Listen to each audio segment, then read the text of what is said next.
The original poster is back with a final update to the story about how she left her husband because of his unnatural obsession with the nanny. My marriage is over and I finally moved on. It's been a while since my last update and a lot has changed. The short version, my marriage is over and I'm better off for it. After Ben's confession about his long, complicated relationship with Barbara, I knew I couldn't stay. The emotional betrayal ran too deep, and the years of secrets and strange intimacy were something I'd never get over. I packed my things, took Chad, and moved out for good. It was hard at first, but I knew that leaving was the only way I could find peace. A few months after the separation, I ran into Ben's old college roommate at the county fair. I'd met him a few times before, back when Ben and I were still together, so we chatted for a bit, catching up on life. When I mentioned that Ben and I weren't together anymore, his face immediately changed, like he knew exactly why. He gave me this look and said, "This is because of Barbara, right? I always told him that would come back to bite him in the ass." He started going into detail about Ben and Barbara's relationship back in college. Apparently, it was more intense than I'd ever imagined. Ben had always painted Barbara as his beloved nanny, but his roommate had seen things I never knew about.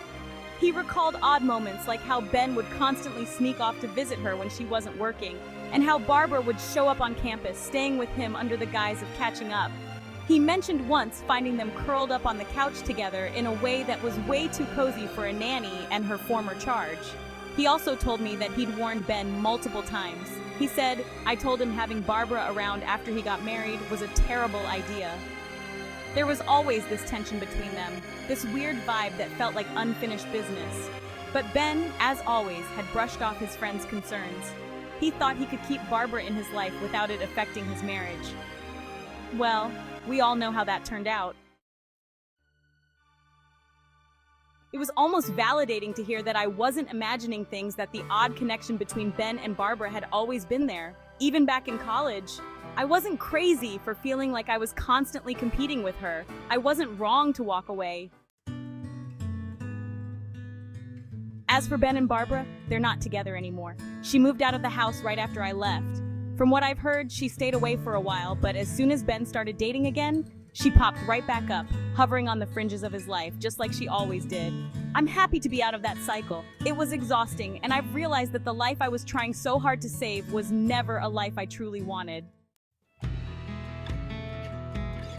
But here's the best part of my update. I've met someone new. His name is Eric, and he's a stockbroker.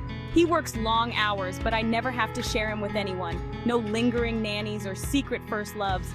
He's fully present in our relationship, and he's a wonderful stepfather to Chad.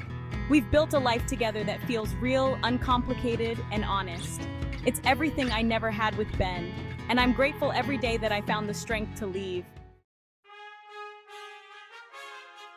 Of course, I grieved the life I thought I would have with Ben, the perfect family, the happily ever after. But I've come to see that what I was holding on to wasn't real. It was an illusion. Now I have the life I deserve, one where I don't have to fight for space in my own home or wonder if my husband's heart belongs to someone else. I've moved on, and it feels good to finally be free.